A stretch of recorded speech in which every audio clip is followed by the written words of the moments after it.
Welcome to target GS Telugu. మనం previous class నుంచి మనకి ప్రీవియస్ క్వశ్చన్ పేపర్స్ డిస్కస్ చేస్తున్నాం. ఈరోజు తెలుగు సబ్జెక్ట్ గురించి డిస్కస్ చేద్దాం. ప్రీవియస్ పేపర్ ఇందులో తెలుగు ఎప్పుడు కూడా 31 క్వశ్చన్ నుంచి 60 క్వశ్చన్ వరకు ఉంటాయి. ఇందులో ఫస్ట్ క్వశ్చన్ డిస్కస్ చేద్దాం. చూడండి, మారణయను కవి తిక్కన స్వామయాజి. మారణయను కవి తిక్కన స్వామయాజి శిష్యుడు. ఇతడు మార్కండేయ పురాణమును తిరిగించెను. నీతి బోధకమై సర్వజన రంజకమయ్యున్న హరిశ్చంద్రోపాఖ్యానము కథయు ప్రబంధరత్నమని కొనియాడబడు మను చరిత్రము కథయు మార్కండేయ పురాణము నుండి తీసుకొనబడినవే. ఇతని కవిత్వము తిక్కన స్వామియాజి కవిత్వంతో మధురముగా ఉండదు, కానీ సలక్షణమైనది గాను మృదువుగాను ఉండును అన్నాడు. ఇక్కడ ప్రశ్న ఏంటంటే, పై గద్యాన్ని అనుసరించిన సత్యమేది?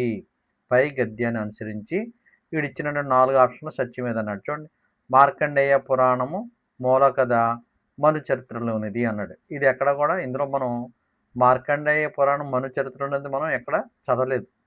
అలాగే మారణ కవిత్వం తిక్కన కవిత్వం అంతా మధురం అన్నాడు. ఇది కూడా అలాగనలేదు. ఏమన్నాడు? తిక్కన స్వామయాజి కవిత్వం అంతా మధురముగా ఉండదు అన్నాడు, కానీ మారణ కవిత్వం తిక్కన కవిత్వం అంతా మధురం అని ఎక్కడ రాయలే. అలాగే చూడండి, హరిశ్చంద్రోపాఖ్యానానికి ప్రబంధ రత్నం అని పేరు అన్నాడు. ఇక్కడ ఏమన్నాడు చూడండి, ఇక్కడ హరిశ్చంద్రోపాఖ్యానము కథయు ప్రబంధ రత్నం అని కొనియాడబడు మను చరిత్రయు కథయు మార్కండేయ పురం తీసుకొనబడినవి అన్నాడు తప్ప ఇక్కడ మా హరిశ్చంద్రోపాఖ్యానం ప్రబంధ రత్నం అని పేరు అని ఎక్కడ లేదు.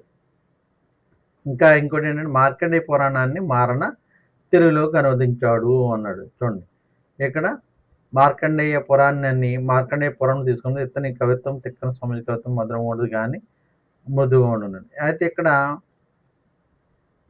క్లియర్గా ఇచ్చేటండి, ఇతడు మార్కండేయ పురాణం తిరిగించెను అంటే తెలుగులోకి అనువదించాడు అని క్లియర్గా చెప్తున్నాడు. కాబట్టి ఆన్సర్ 4th వన్ అండి. ఈ 4th వన్ కరెక్ట్గా ఉంది కాబట్టి ఇది రైట్ ఆన్సర్ అవుతుంది. 32లో ఇక్కడ చూడండి, ఇక్కడ చరిత్రలో భాగమే సంస్కృతి, చరిత్రలో భాగమే సంస్కృతి, సంస్కృతిలో అంతర్భాగమే భాష. చరిత్ర లేని జాతికి సంస్కృతి ఉండటానికి వీల్లేదు. అయితే సంస్కృతి జాతిని సంపన్నం చేస్తుంది. రాజకీయ, ఆర్థిక, సామాజిక పరిస్థితులన్నీ కలిసి సంస్కృతిని నిర్మిస్తాయి. చరిత్రకు సంస్కృతికి ఉన్న సంబంధం పువ్వుకు తావికి ఉన్న సంబంధం లాంటిది. తావి లేని పువ్వులు ఉండవచ్చు, కానీ సంస్కృతి పూజ్యమైన చరిత్ర ఉండదు. అలాగే చరిత్ర వెంట సంస్కృతి నీడల వెన్నంటి ఉంటుంది అన్నాడు. ఇక్కడ పై గద్యం ఆధారంగా అసత్యం ఏది అన్నాడు. చూడండి, పై గద్యం ఆధారంగా అసత్యం ఏది అన్నాడు. అందుకని ప్రశ్న 1కి 2 సార్లు చదవాలి. ఫస్ట్ ఏంటి? భాష సంస్కృతిలోని అంతర్భాగం అన్నాడు. ఓకే, మనం చదువు. భాష సంస్కృతిలోని అంతర్భాగం అన్నాడు కాబట్టి ఇక్కడ సంస్కృతిలోని, ఇక్కడ చూసాం సంస్కృతిలోని అంతర్భాగం. అట్లాగే 2 చూడండి, సెకండ్ది చూడండి, చరిత్రకు సంస్కృతికి ఉన్న సంబంధం పువ్వుకు తావుకున్న సంబంధం లాంటిది. ఇది కూడా సేమ్ అంతే. ఇది ఉంది, ఇక్కడ కూడా మనం సంబంధం పువ్వుకు తావుకున్న సంబంధం ఉంది. అలాగే 3 చూడండి, చరిత్ర లేని జాతికి సంస్కృతి ఉండటానికి వీల్లేదు అన్నాడు. ఇది కూడా ఇక్కడ 3ది చూడండి, చరిత్ర లేని జాతికి సంస్కృతి ఉండటానికి వీలు లేదు అన్నాడు. అండి ఇది కూడా మనం ఎక్కడ పూజ్యమైన చరిత్ర ఉంటుంది. ఎక్కడ ఏమిచ్చాడు దీనికి? ఎక్కడ ఉంది? జాతి ఇదిగో భాష చరిత్ర లేని జాతికి సంస్కృతికి ఉండటానికి వీల్లేదు అన్నాడు. అంటే వీల్లేదు ఇక్కడ ఇచ్చాడు, అంటే ఇది కూడా సత్యమే. ఇక్కడ 4 వచ్చండి, సంస్కృతి వెంట చరిత్ర నీడలా ఉంటుంది అన్నాడు. కానీ ఇక్కడ ఏమన్నాడు? చరిత్ర వెంట సంస్కృతి నీడల వెనంటి ఉంటుంది అన్నాడు. అంటే సంస్కృతి వెంట చరిత్ర అంటే ఇక్కడ ఏమన్నట్టు, ఇక్కడ బాగా గుర్తుపెట్టుకోండి, ఇక్కడ సంస్కృతి వెంట చరిత్ర అన్నాడు. ఎక్కడ చూడండి, ఇక్కడ చరిత్ర వెంట సంస్కృతి అన్నాడు.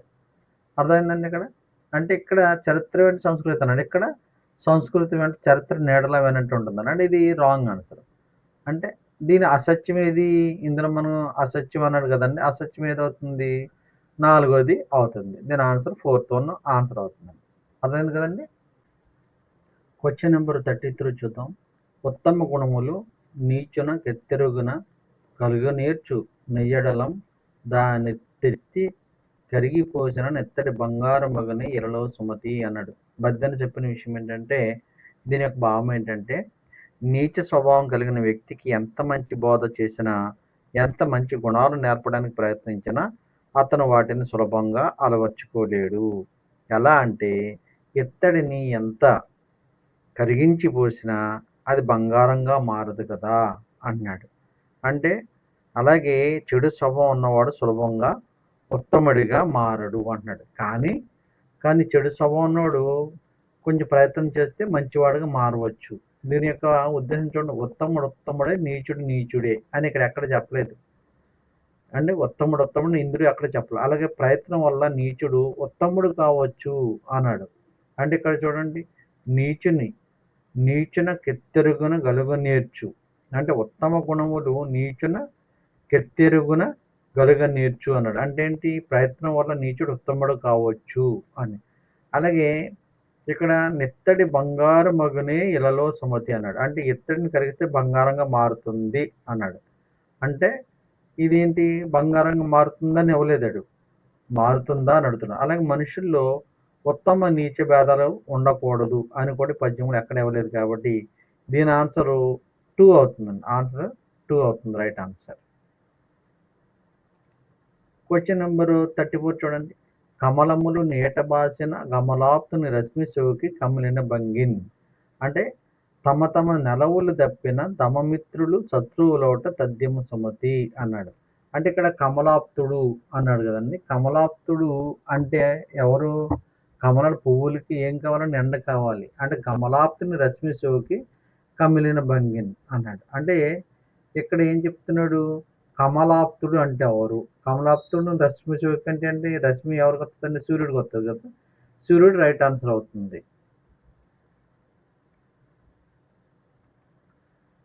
కలం పట్టిన బిడ్డ ఇలను దున్నుతాడని ఆనందంతో ఒళ్ళంతా ముద్దులతో నింపిందట అన్న కవి ఎవరంటే, దీన్ని డైరెక్ట్గా మనం ఆన్సరు రావినూతల ప్రేమ్ కిషోర్ అండి.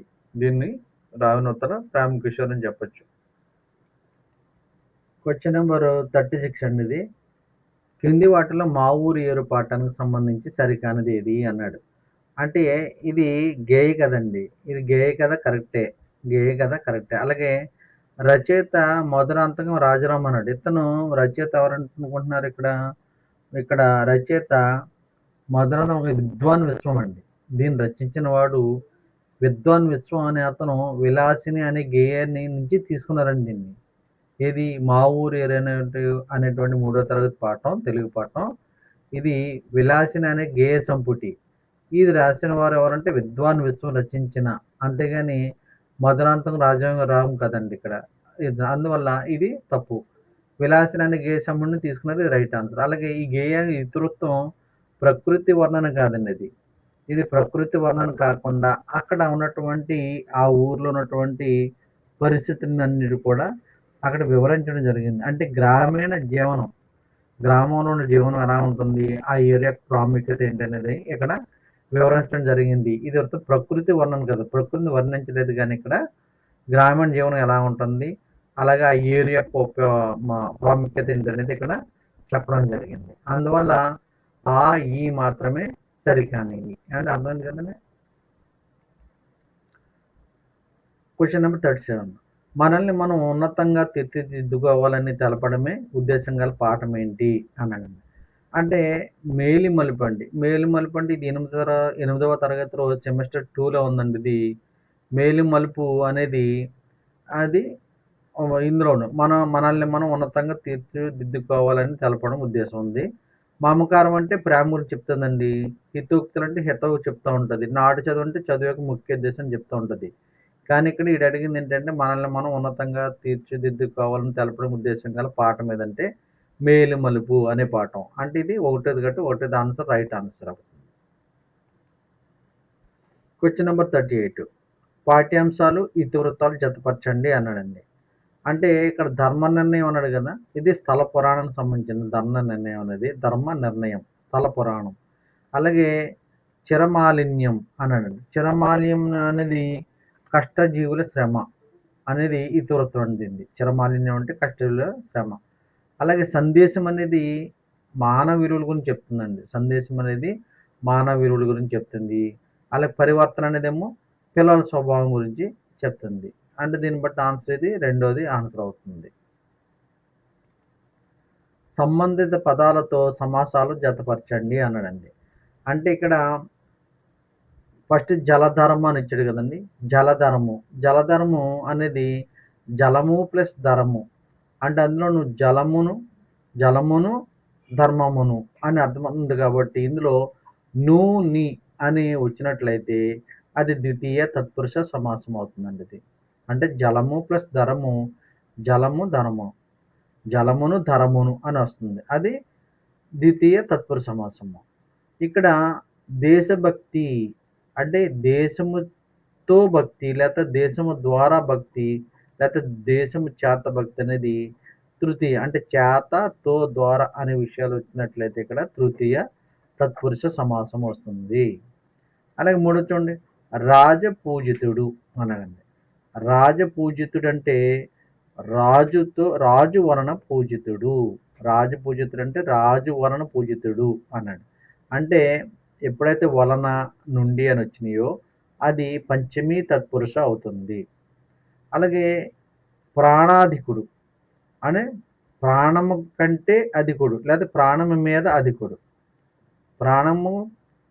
ప్రాణం మీద అధికుడు ప్రాణాధికుడు అంటే యందు లో మీద అని వచ్చిననుకోండి సప్తమి తత్పురుష అవుతుంది.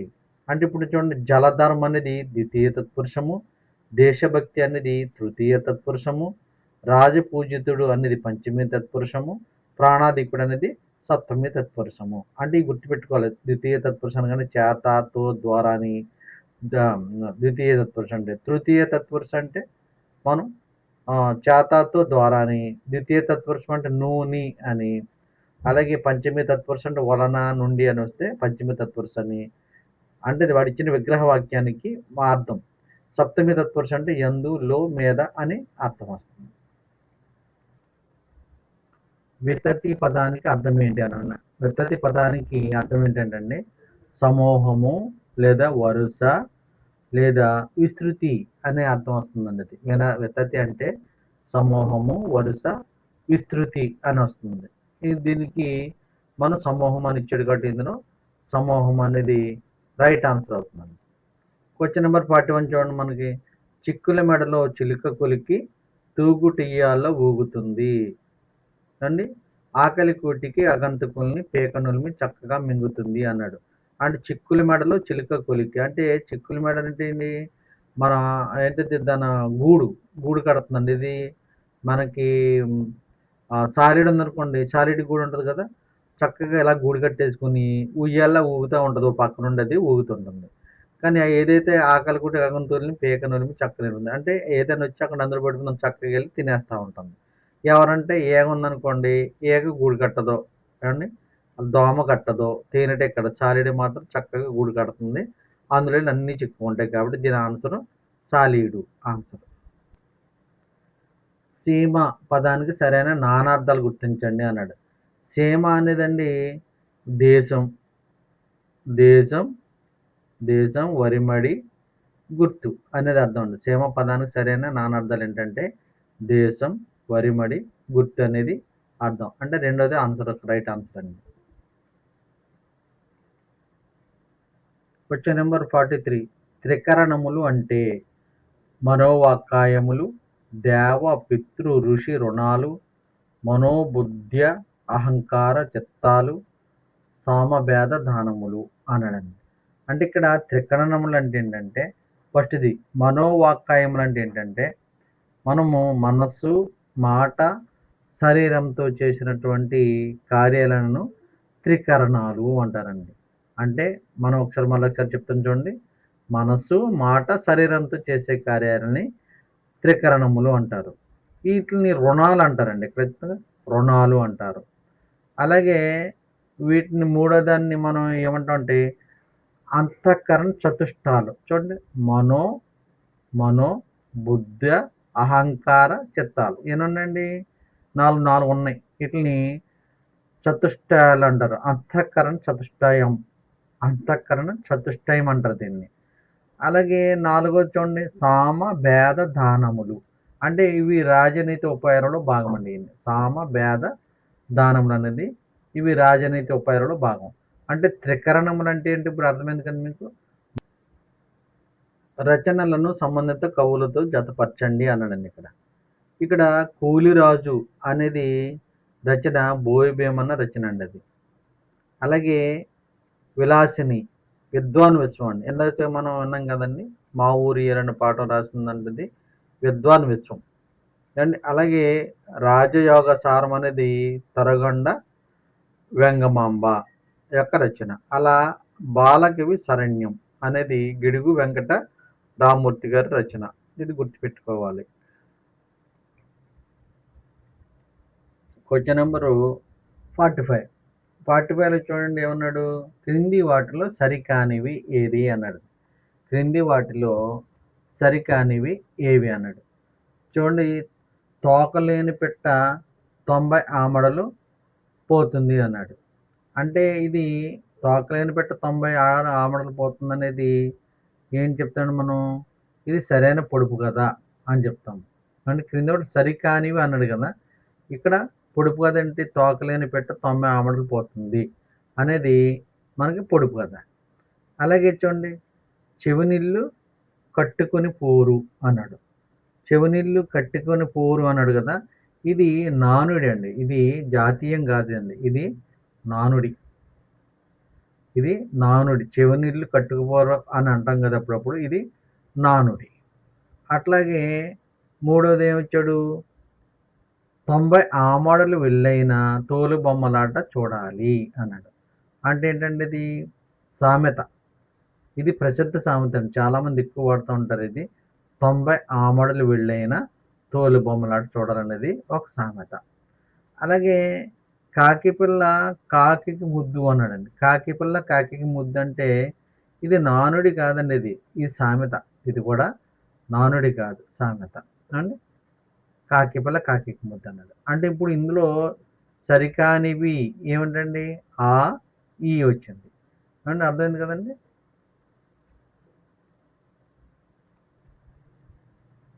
సర్వనామాల ద్వితీయ విభక్తి రూపాలలో సరైన దానిని గుర్తించండి. నామవాచకం అంటే పేర్లు వస్తాయండి.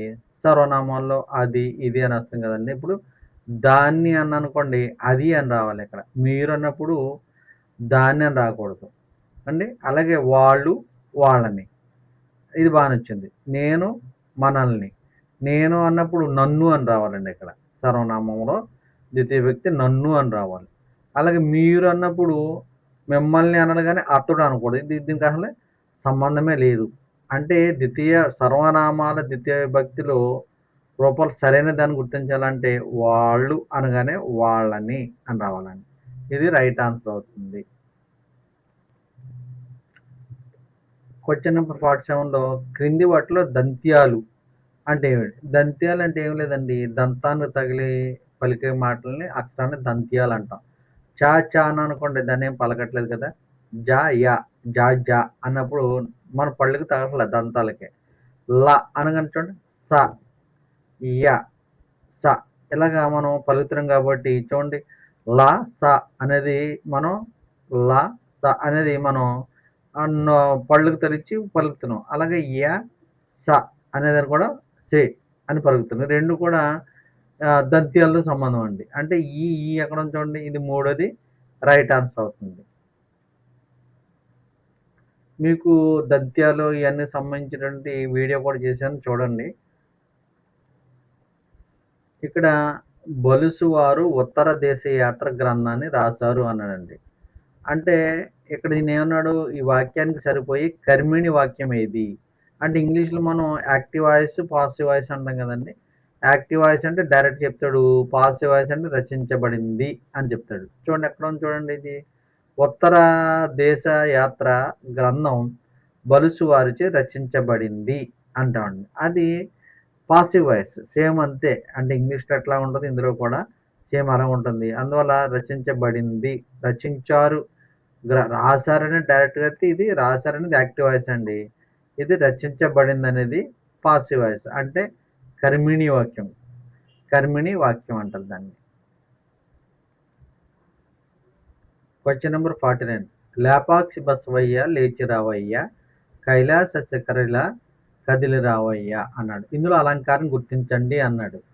ఇందులో గుర్తించడానికి ముక్త పదగ్రస్త ఫస్ట్‌ది, రెండవది అతిశయోక్తి, మూడవది అంత్యానుప్రాస, నాలుగవది లాటానుప్రాస.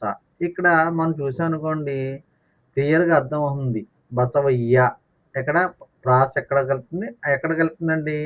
లాస్ట్‌లోకెళ్తుంది. అంటే అంత్యానుప్రాస ఎక్కడ అండి?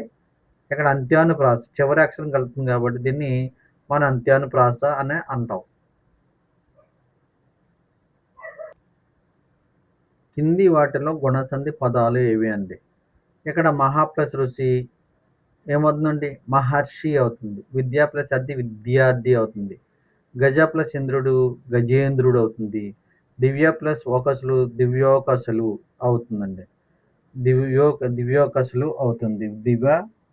దివ ప్లస్ ఓకసులు దివోకసులు అవుతుంది. అంటే ఇక్కడ గుణసంధి యొక్క లక్షణాలు ఏంటంటే అకారానికి ఇకారం ఆ ప్లస్ ఈ ఈక్వల్ టు ఏ అవుతుందండి. అలాగే ఆ ప్లస్ ఈ లేకపోతే ఈ ప్లస్ ఆ వచ్చిన ఏ అవుతుంది. దానికి గుణసంధి అంటాం. ఇక్కడ చూడండి మహా ప్లస్ ఋషి మహర్షి అయింది. ఇక్కడ విద్యా ప్లస్ అర్థి విద్యార్థి అన్నాడు. గజ ప్లస్ ఇంద్రుడు అంటే గజ అంటే గజ ప్లస్ ఇంద్రుడు ఇక్కడ ఏముంది? గజ ఆకారం వస్తుంది. ఇక్కడ ఆకారం వస్తుంది కదండి. అది ఆకారం వస్తుంది. ఇక్కడ ఏమొస్తుంది? ఈ ఇంద్రుడు అంటే అకారం ఈకారం కలిపితే ఏకారం వస్తుంది కదండి. ఏకారం వస్తుంది. గజేంద్రుడు అంతే కదండి. గజేంద్రుడు అని వస్తుంది. గజేంద్రుడు. అలాగే దివ్య ప్లస్ దివా ప్లస్ ఓకసులు దివోకసులు అండి. దివోకసులు అని వస్తుంది. దివోకసులు అని వస్తుంది. అంటే ఇక్కడ ఇక్కడ ఏమవుతుంది? అకారము ఇక్కడ ఓకారం. ఓకసులు ఓకారం వస్తుంది కదండి. అంటే ఏకారం వచ్చింది ఇక్కడ. అంటే ఈ రెండు గుణసంధి యొక్క లక్షణాలు. అకారానికి ఇకారం వస్తే ఏకారం వస్తుంది. అలాగే అకారానికి ఓకారం వచ్చినా కూడా ఓకారం వస్తుంది. ఇది ఎక్కడ ఉంది చూడండి. ఈ ఎక్కడ ఉందండి? ఇది మూడోది రైట్ ఆన్సర్. అంటే గుణసంధి. అంటే గుణసంధి యొక్క పదాలు. క్వశ్చన్ నెంబర్ 51లో చదువని వాడజ్ఞుండగు చదివిన సదసద్వివేక చతురత కలుగున్ చదువగ వలయును జనులకు చదివించెద నార్యులొద్ద చదువుము తండ్రి. ఈ మాటలు వీరితో చెప్పారు అండి. చదువని వాడు అజ్ఞుండగును అండి. చదివిన సద్వివేక చతురతలు కలుగును. చదివినట్టు చతురతలు కలుగుతాయంట. అది చదువుగా వలయును జనులకు చదివించేత నార్యులొద్ద అంటే ఆచార్యులు చదువుము తండ్రి అన్నాడు. ఈ మాటలు ఎవరితో అన్నాడంటే ఫస్ట్ ఏమన్నాడంటే హిరణ్యాక్షుడు ప్రహ్లాదునితో అన్నాడు. అంటే హిరణ్యాక్షుడు ప్రహ్లాదుని తండ్రి కాదు అండి. హిరణ్యాక్షుడు ప్రహ్లాదుని తండ్రి కాదు. అలాగే రెండోది ఏమన్నాడు? దశరథుడు శ్రీరామునితో అన్నాడు. అంటే ఈ పద్యం రామాయణానికి సంబంధించింది కాదు. ఈ పద్యం అండి రామాయణానికి సంబంధించింది కాదు. అలాగే హిరణ్యకశిపుడు ప్రహ్లాదునితో అన్నాడు. అంటే ఇక్కడ ఈ పద్యం ప్రహ్లాద చరిత్రలో హిరణ్యకశిపుడు ప్రహ్లాదునికి విద్యాభ్యాసం గురించి చెప్పిన సందర్భం ఉందనండి అండి. ఈ పద్యం ఏంటంటే ప్రహ్లాద చరిత్రలో హిరణ్యకశిపుడు ప్రహ్లాదునికి విద్యాభ్యాసం గురించి చెప్పిన సందర్భంలో పలికిన మాట ఇది ఏమండి. అందువల్ల ఇది కరెక్ట్. అలాగే ఉత్తానుపాదుడు ధ్రువునితో అన్నది అంటే ఈ సందర్భం ధ్రువునికి సంబంధించింది కాదండి. ఇది ఉత్తానుపాదుడు ధ్రువునితో అంటే ఇది దీనికి సంబంధించిందే కాదు. హిరణ్యకశిపుడు ప్రహ్లాదునితో అన్న మాటల సందర్భంలో ఉన్నదన్నమాట దీని యొక్క ఆన్సర్.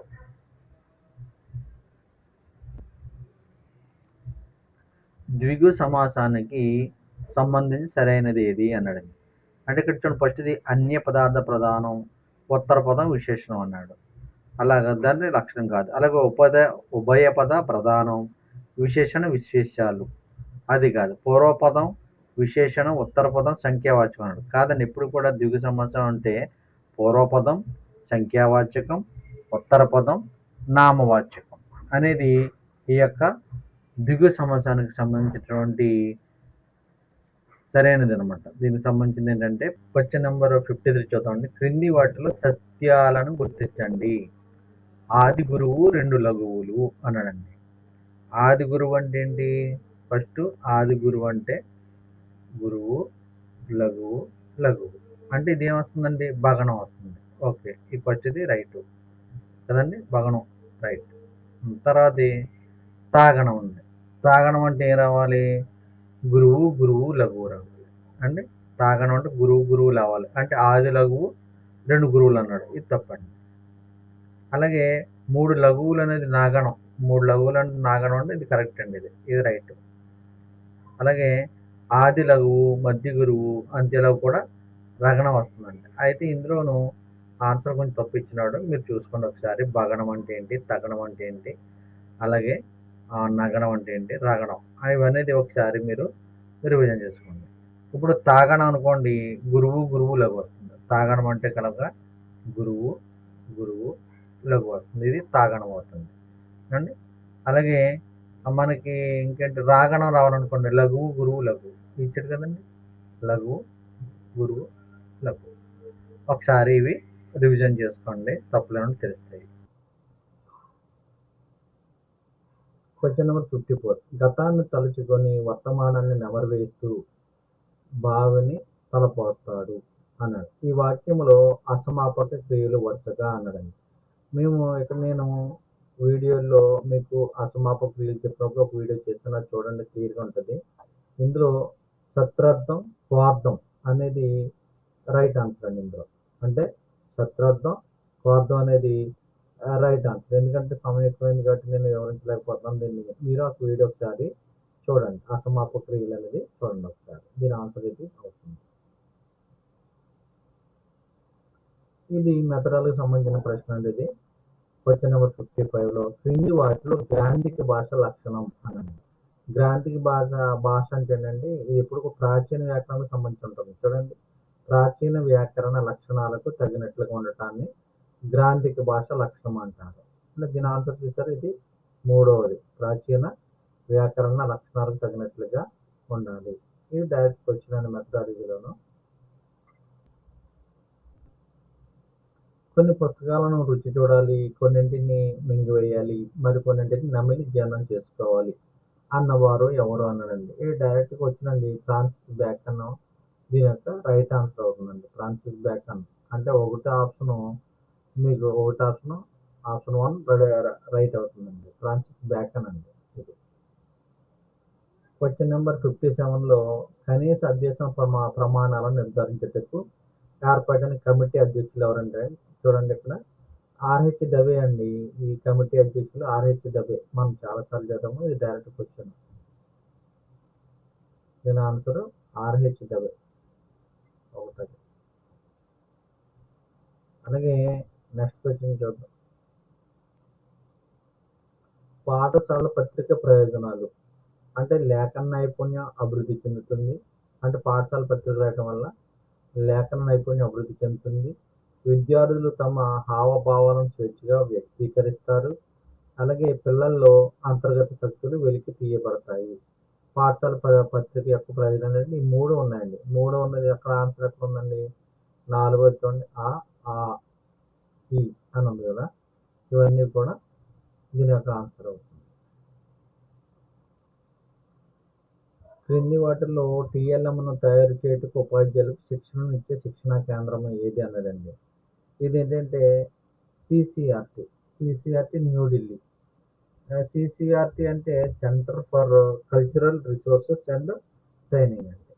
అంటే centre for cultural resources and training, ఇది సిసిఆర్టీ న్యూఢిల్లీ అని. CCRT New Delhi is the correct answer. అంటే ఇందులో కూడా చూడండి, సిసిఆర్టీ గోవా అని ఇచ్చాడు, గోవాకు సంబంధం లేదు. CCRT centre for cultural resources and training అని అర్థం.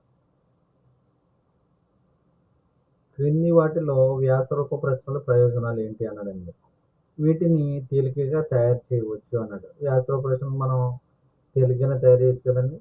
ఇది రైట్ ఆన్సర్ అవుతుంది. దిద్దడానికి ఎక్కువ సమయం పడుతుంది, చాలా తప్పది. అది కాదు అండి.